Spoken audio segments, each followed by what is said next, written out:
அம்மா, உங்களுக்கு ஒண்ணும் ஆகாதுமா. ஏற்கனவே உங்களுக்கு நிறைய தடவை காய்ச்சல் வந்திருக்குல்ல, அதே மாதிரி தாமா இதுவும். பயப்படாதீங்கம்மா. சிச்சு, நிறைய முறை எனக்கு ஜுரம் வந்தது உண்மைதான். ஆனா என்னவோ தெரியல, இப்ப ரொம்ப பயமா இருக்கு. என்னோட வாழ்க்கை இன்னையோட முடிஞ்சிருந்தான்னு நினைக்கிறேன். அம்மா, இந்த மாதிரி எல்லாம் பேசாதீங்கம்மா. நான் போய் உங்களுக்கு மருந்து வாங்கிக்கிட்டு வரேன். அப்புறம் பாருங்க, நீங்க சரியாயிடுவீங்க. சோனா குருவிக்கு அன்னைக்கு ரொம்ப ஜுரம் அடிச்சது. அதனால அதுக்கு குளிர ஆரம்பிச்சது. இந்த ஜுரத்தால சோனா குருவியால அசைய கூட முடியல. அம்மாவை இந்த நிலைமையில பார்த்த சிச்சு ரொம்ப பயந்து போயிடுச்சு. இருந்தாலும் அம்மா கிட்ட அந்த பயத்தை காட்டிக்கல. அம்மா சரியாயிடணும்னு மனசுக்குள்ள கடவுள்கிட்ட வேண்டிக்கிட்டே இருந்தது. பிறகு அது வீட்டுல இருந்த பழங்களை எடுத்துக்கிட்டு மருந்து வாங்க டாக்டர் கிட்ட போச்சு. சிச்சு ரொம்ப சின்ன குழந்தைங்கிறதால அதால ரொம்ப தூரம் பறக்க முடியல. ஓய்வெடுக்க ஒரு மரத்துல உட்காந்துச்சு.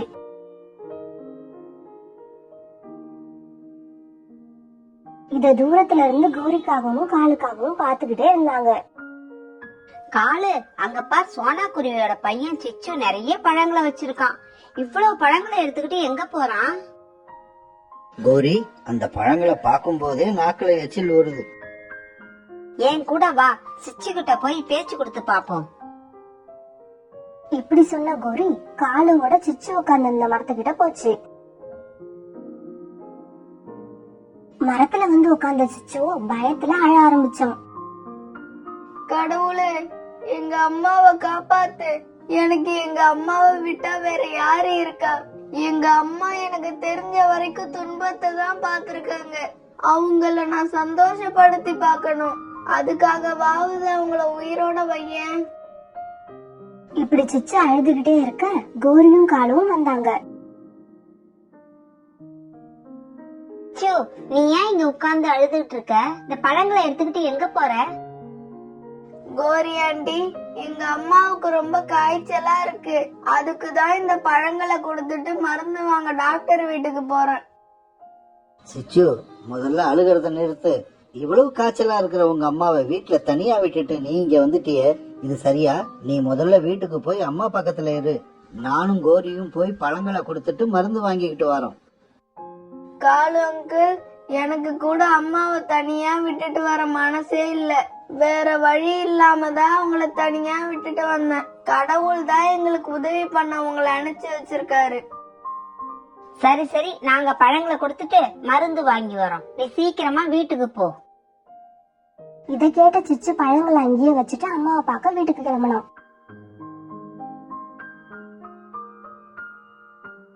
இப்படி சிச்சு போனதுக்கு அப்புறம் கோரியும் காலும் சத்தம் போட்டு சிரிச்சாங்க. இந்த சிச்சு ரொம்ப புத்திசாலியா இருக்கானே. இவனுக்கு மருந்து வாங்கிட்டு போய் கொடுக்க நாம என்ன அவனுக்கு வேலைக்காரியா? இன்னைக்கு தெரிஞ்சுப்பான் நம்மள பத்தி. காலு வா, பழங்களை சாப்பிடுவோம். கோரி, இங்க இந்த பழங்களை சாப்பிடுறது எனக்கு நல்லதா படல. இந்த வழியா பறந்து போற பறவைங்க எல்லாம் பார்த்துட்டு என்ன ஏதுன்னு கேட்பாங்க. அதனால பழங்களை எடுத்துக்கிட்டு மலைப்பகுதிக்கு போயிடுவோம். அங்க யாரும் வரமாட்டாங்க. நாம அங்க உட்காந்து பொறுமையா அனுபவிச்சு சாப்பிடலாம். காலு, இதுவும் நல்ல யோசனை தான். பிறகு பழங்களை எடுத்துக்கிட்டு கோரியும் காலும் மலை பகுதியை நோக்கி பறக்க ஆரம்பிச்சாங்க. சிச்சு, என் செல்லமே, மருந்து வாங்கிட்டு வந்துட்டியா? அம்மா, பழங்களை எடுத்துக்கிட்டு போற வழியில கோரி ஆண்டியையும் காலு அங்கிளையும் பார்த்தேன். அவங்க நீ அம்மா பக்கத்துல போய் இரு, நாங்க மருந்து வாங்கிக்கிட்டு வரோம்னு சொல்லி பழங்களை எடுத்துக்கிட்டு போயிருக்காங்க. யாரு? கோரியும் காலுமா? என் செல்லமே, நீ ஏமாந்துட்ட. அவங்க மருந்து வாங்க போயிருக்க மாட்டாங்க. இந்நேரம் அந்த பழங்களையும் சாப்பிட்டு இருப்பாங்க. இல்லம்மா, அவங்க அப்படி பண்ண மாட்டாங்க. நான் தான் எங்க அம்மாவுக்கு காய்ச்சல் அதிகமா இருக்குன்னு சொல்லி இருக்கனே. என் செல்லமே, நீ ரொம்ப அப்பாவியா இருக்க. அம்மா இப்படி சொன்ன உடனே சிச்சியோட மனசுல லேசா பயம் வர ஆரம்பிச்சது. ஏன்னா கோரியும் காலும் இப்படி செய்வாங்கன்னு அதை நினைச்சு கூட பாக்கல. ஆஹா, காலு, இவ்வளவு சுவையான பழங்களை சாப்பிட்டு எவ்வளவு நாள் ஆகுது. ஆனா கடைசியா சாப்பிட்ட ஒரு பழம் தான் கொஞ்சம் அழுகி போயிருந்தது. இருந்தாலும் அதையும் விடல. ஆமா கோரி, கடைசியா சாப்பிட்ட பழம் தான் டேஸ்ட் கொஞ்சம் வித்தியாசமா இருந்தது. அது சரி கோரி, டாக்டர்கிட்ட போக வேண்டிய பழங்களை நாம இங்க எடுத்துட்டு வந்து சாப்பிட்டுட்டோம். காய்ச்சல்ல இருக்கிற சோனா குருவி ஒருவேளை செத்து போயிட்டா? காலு எல்லா பழங்களையும் நீயே சேர்ந்து தானே சாப்பிட்ட. என்னமோ நான் மட்டும் சாப்பிட்ட மாதிரி என்ன கேள்வி கேக்குற? சாப்பிட்டது சாப்பிட்டாச்சு.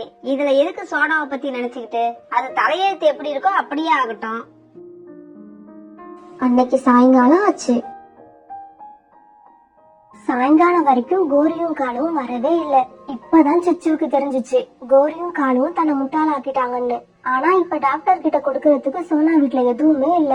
அதனால அது ரொம்ப குழப்பத்துல இருந்தது. அம்மா, கோரியும் காலமும் இப்படி இருப்பாங்கன்னு நான் நினைக்கவே இல்லம்மா. எங்க அம்மாவுக்கு காய்ச்சல் ரொம்ப அதிகமா இருக்குன்னு சொல்லியும் இப்படி பண்ணிட்டாங்களே. சிச்சு, என் செல்லமே, புறா அங்கிள் கிட்ட போய் நடந்த எல்லாத்தையும் சொல்லு. புறா நமக்கு கண்டிப்பா உதவும். என்னால சரியா மூச்சு விட முடியல, சீக்கிரமா போ. அம்மா, நான் இப்பவே போறேம்மா. ஏதாவது பண்ணி உங்களுக்கு மருந்தோட வரேம்மா. பிறகு சிச்சு அங்கிருந்து கிளம்பி புறா வீட்டுக்கு போச்சு. சிச்சு, உனக்கு சின்ன வயசு, அதனாலதான் கோரியையும் காலுவையும் பத்தி இன்னும் தெரிஞ்சுக்காம இருக்க. நாங்க சின்ன வயசுல இருந்து அவங்க கூட பழகுனதுனால அவங்கள பத்தி நல்லாவே புரிஞ்சு வச்சிருக்கோம். அங்கிள், அம்மாவுக்கு காய்ச்சல் ரொம்ப அதிகமா இருக்கு. அவங்களால சரியா மூச்சு கூட விட முடியல. அம்மாவுக்கு சீக்கிரம் மருந்து வாங்கி கொடுக்கலன்னா என்ன நடக்குமோன்னு பயமா இருக்கு. சிச்சு, மருந்துக்கு பதிலா டாக்டருக்கு கொடுக்க என்கிட்டயும் ஒண்ணும் இல்ல. இருந்தாலும் டாக்டர்கிட்ட போவோம். உங்க அம்மா மாதிரியே அவங்களுக்கும் நல்ல மனசு. அதுவும் இல்லாம உங்க அம்மாவோட நீண்ட கால தோழியும் கூட. சோனாவுக்கு கண்டிப்பா உதவுவாங்க. அங்கிள், சீக்கிரம் வாங்க போவோம். பிறகு புறாவும் சிச்சுவும் டாக்டர் வீட்டுக்கு போனாங்க.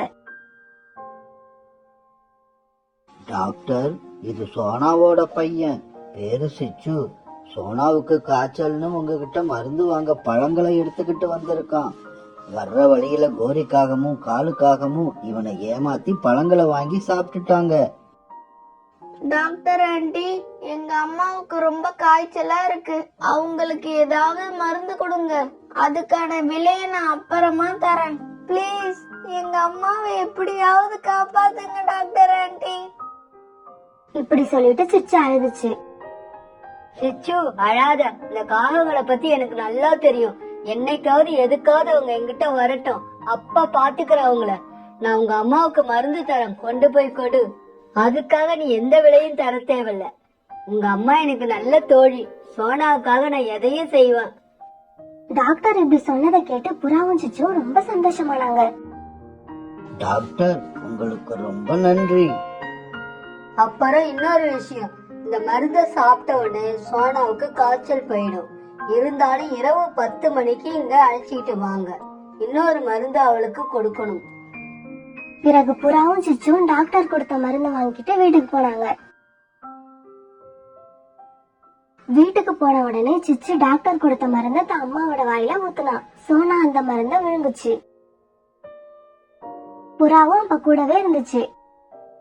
சோனா, நீ தைரியமான பொண்ணு தானே? என்ன இப்படி படுத்தே கிடக்குற? நீ இப்படி படுத்தே இருந்தா சிச்சுவுக்கு பொண்ணு பார்த்து யார் கல்யாணம் பண்றது?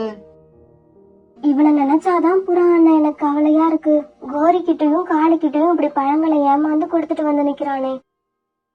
சோனா, சிச்சுவோ சின்ன பையன். அதுவும் இல்லாம காலுவை பத்தி உனக்கு தெரியாதா? சின்ன வயசுல நாமெல்லாம் கூட்டாஞ்சோறு ஆக்கும் போது வடிச்ச சாதத்தை எல்லாம் காலு தனியா சாப்பிட்டு காலி பண்ணுச்சே, அது மறந்துடுச்சு அவனுக்கு. புறா இப்படி சொன்னதை கேட்டு சோனா எழுந்து சிரிக்க ஆரம்பிச்சது. இத பார்த்த சிச்சுவுக்கு ஒரே சந்தோஷம். அம்மா, என்னோட அன்பான அம்மா, நீ எப்பவும் இதே மாதிரி சிரிச்சுக்கிட்டே இருக்கணுமா. நான் எவ்வளவு பயந்துட்டேன் தெரியுமா? ரொம்ப ரொம்ப பயந்துட்டேன். சோனா சிரிச்சிடுச்சு. சிச்சு அழுகைய நிப்பாட்டிட்டான். இப்பதான் எனக்கு நிம்மதியா இருக்கு. இருட்ட வேற துவங்கிடுச்சு. அப்ப நான் கிளம்பவா? புறா அங்கிள், இன்னைக்கு எங்க வீட்லயே இருங்களேன். இப்ப டாக்டர் கிட்ட வேற போகணும். நீங்களும் வந்தா நல்லா இருக்கும். புறா அண்ணா, சிச்சு சொல்றதும் சரிதான். நீங்களும் இங்கேயே இருந்து பேசிக்கிட்டு இருங்க. இன்னும் கொஞ்ச நேரத்துல டாக்டர் கிட்ட வேற போகணும் தானே. சிச்சு, உங்க அம்மாவோட சின்ன வயசு கதை ஒண்ணு சொல்லவா? சொல்லுங்க அங்கிள்.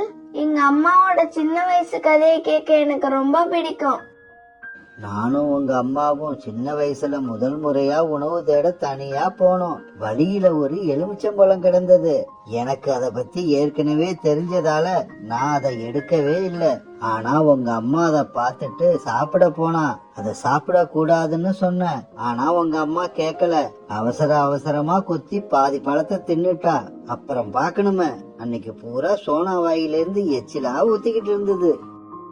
இதை கேட்டுட்டு சோனா சிச்சு 2 பேருமே சிரிச்சாங்க. அவங்க எல்லாருமே சந்தோஷமா இருந்தாங்க. அம்மா, இப்ப நீங்க நல்லா இருக்கீங்கல்ல? நான் இப்ப நல்லா இருக்கேன் செல்லம். சரி பேசுனது போதும். வாங்க டாக்டர்கிட்ட போய் மருந்த சாப்பிட்டுட்டு வருவோம். பிறகு 3 பேரும் டாக்டரை பார்க்க கிளம்பினாங்க. ஐயோ இவங்க அங்க அம்மா, போகும்போது யாரோ வயித்த கத்திக்கிட்டு இருக்க வலிக்குது. சத்தம் கேட்டது. ஐயோ அம்மா, ஐயோ அம்மா, வயித்த வயிறு வலிக்குது. வலிக்குதே, நான் என்ன ஐயோ செய்வேன்? அம்மா, சிச்சு, இங்க பார். உன்னை வயித்த ஏமாத்துற வலிக்குது. காலுவையும் கோரியையும். ஐயோ ஐயோ அம்மா, அங்க காலு வயிறு வலிக்குது, வலிக்குதே, தரையில நான் என்ன விழுந்து வயித்த செய்வேன்? வலிக்குது. ஐயோ அம்மா, ஐயோ வயிறு வலிக்குதே, அம்மா, நான் என்ன செய்வேன்? வயித்த வலிக்குது. டாக்டர் ஆண்டி, இவங்களுக்கு என்ன ஆச்சு? உன்னை ஏமாத்தி எடுத்துக்கிட்டு போன பழங்களை சாப்பிட்டதால எப்படியோ ஃபுட் பாய்சன் ஆயிருக்கு. இவங்க 2 பேர் வயித்தையும் பாத்தியா எப்படி இருக்கு? இவங்க வயிறு குழந்தை பிறக்க போற வயிறு மாதிரியே இருக்கு. இதை கேட்டு அங்க இருந்து எல்லாருமே சிரிச்சாங்க.